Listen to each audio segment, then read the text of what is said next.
Исәнмесез, эфирда яңалыклар чыгарылышы, студияда Лилия Гатина, алга таба койбыр темалар турында кыскача. Йоршалыда бу атнада жылыту сезоны башлана. Кемнәр беренче булып жылылык алачак? Аларның һөнәре мөһим һәм кирәкле. Бөтен дөнья укытучылар көненә нинди чаралар көтелә? Жылы янәшәдә Йоршалыда бу атнада жылыту сезоны башлана. Бу хакта мэриядә аппарат киңәшмәсе вакытында шәһәр башлыгы Наил Мәхдиев хәбәр итте. Кемнәр беренче булып жылылык алачак? Бу хакта киләсе минутларда. Эссе җәй көннәре артта калды. Татарстанны көзге салкын сулыш алып килгән циклон каплады. Кичә Татарстан гидрометр үзәге кыраулар турында шторм кисәтү җиткергән иде. Мэриядә аппарат киңәшмәсе вакытында хәбәр итүләренчә, чаглы жылыту сезонына әзер. Если мы готовы одномоментно подать на объект соцкультбыта, школы, садики, больницы, тем более у нас все полностью 100% насыщено ИТП, весь город, жилье. Шәһәр мэры үз чиратында вакытны билгеләде. Әйтик, бу атнада беренчеләрдән булып балалар бакчалары, шулай ук медицина учрежденияләре, өлкәннәр һәм балалар хастаханәләре, шәһәр стационары, ашыгыч медицина ярдәме хастаханәсе, 5-нче шәһәр хастаханәсе һәм Кама балалар медицина үзәге җылылык ала башлаячак. На людях экономить не будем. Нормативные температуры пока для того, чтобы запускать тепло,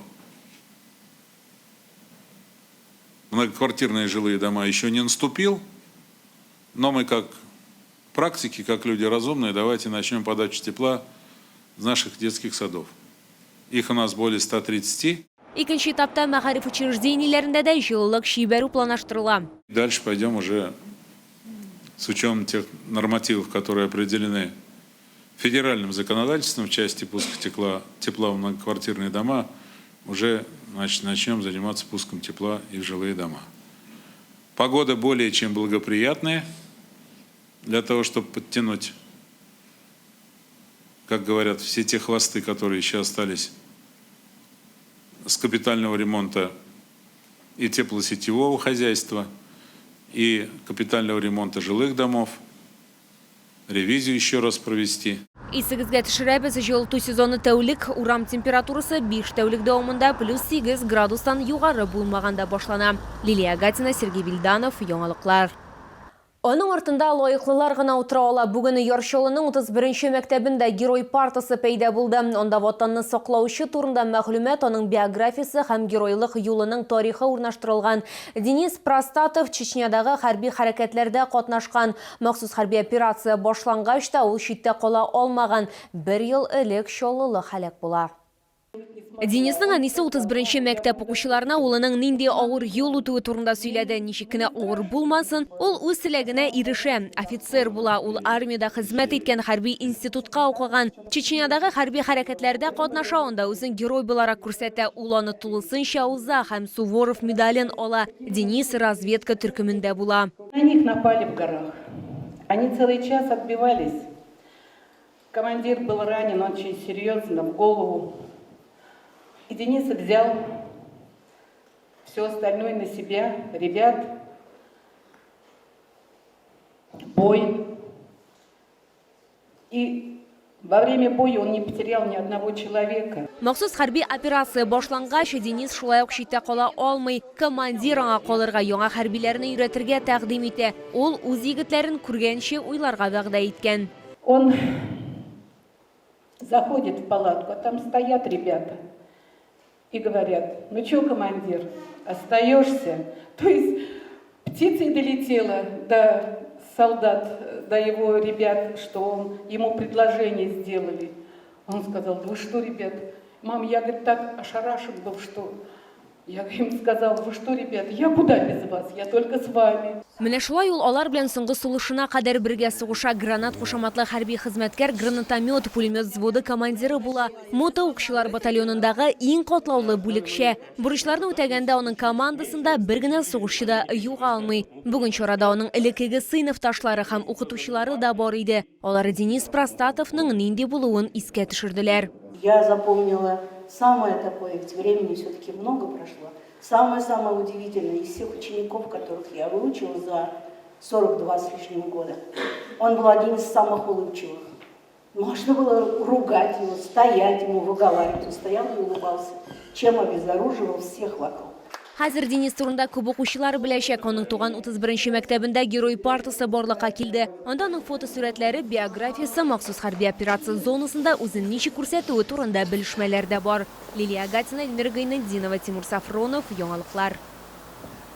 1 октябрда бөтен дөнья өлкәннәр көне билгеләп үтелә. Яңа көз айы башлану белән шәһәрдә көмеш яшьтәге кешеләр декадасы старт ала. Бүген шәһәрдә 100 яшькә җиткән 19 чаллылы яши. Декада кысаларында нинди чаралар планлаштырылган? Бу хакта киләсе материалда сөйләрбез. Озак яшәүче хатын-кызларның иң өлкәне 106 яшьлек, иң өлкән ир-атка 103 яшь. Пенсия фонды мәгълүматлары буенча 126 730 кеше иминият пенсиясы ала. Исегезгә төшерәбез, пособиедан тыш аларга ташламалар да каралган.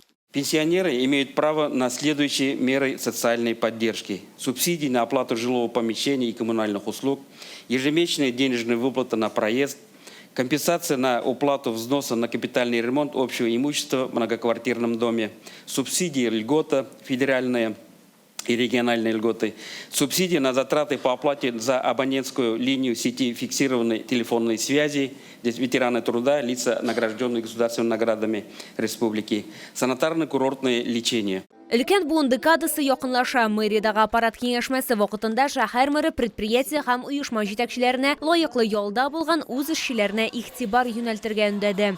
Можно более чем оказать внимание и уважение к людям старшего поколения. Поэтому это всех касается. Просьба на это обратить самое серьезное внимание. Исегезгә төшерәбез, 1 октябрдан 10-сына кадәр шәһәрдә өлкән буын декадасына багышланган 50-дән артык зур чара планлаштырылган. Алар арасында «Минем еллар, минем байлыгым» акциясе, мәдәният тармагы, ветераннарын хөрмәтләү һәм башка төрле чаралар бар. Лилия Гатина, Сергей Вильданов, яңалыклар. Аларның һөнәре мөһим һәм кирәкле. Ел сайын 5 октябрда бөтен дөнья укытучылар көне билгеләп үтелә. Һөнәри бәйрәм ял көне булмаса да, мәгарифнең барлык өлкәләре өчен бәйрәм чаралары әзерләнә. Нинди чаралар үтәчәк? Бу хакта хәбәрчебез материалында. Хәзерге вакытта Чаллыда мәгариф өлкәсендә 7000-нән артык кеше эшли. Шуларның 3000-е мәктәпләрдә, 473-е өстәмә белем бирү учреждениеләрендә, 2000-е мәктәпкәчә учреждениеләрдә, югары, урта һөнәри белем бирү өлкәсендә 1000-нән артык педагог хезмәт куя. Сегодня, чтобы быть учителем, нужна не только профессиональная грамотность, мудрость, но и готовность меняться, заниматься саморазвитием, применять новейшие средства и методики обучения, расти вместе с каждым поколением учеников. И могу с гордостью сказать, что челнинские педагоги уверенно идут в ногу со временем, осваивая новые стандарты образования. Быел педагоглар һәм Чаллы мәктәпләре җитәкчеләре Россия күләмендә төбәк һәм җирле дәрәҗәдә җиңүчеләр булдылар. Татарстан Республикасы ел укытучы бөтен Россия бәйгесенең республика этабында финалист булдылар. Моннан тыш 100 баллы укучыларны әзерләүдә лидерлыкка чыктылар. Я думаю, городские власти и все, кто помнит и чтит Его Величество Учителя, по-особому отнесется к этому празднику. Все возможности есть для того, чтобы и в коллективах собрать управление образования здесь. Обратите особое внимание, поставьте четкие, понятные, внятные задачи для руководителей образовательных учреждений.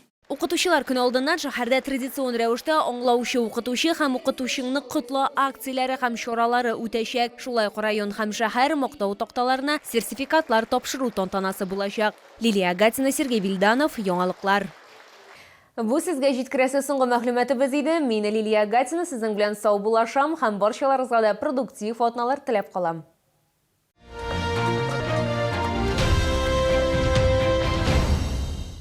Новая коллекция курток и пуховиков по выгодным ценам. Скидки от 30 до 50%. Сибиряк. Проспект Мира, 12А, остановка Медгородок, 9 комплекс, 12А.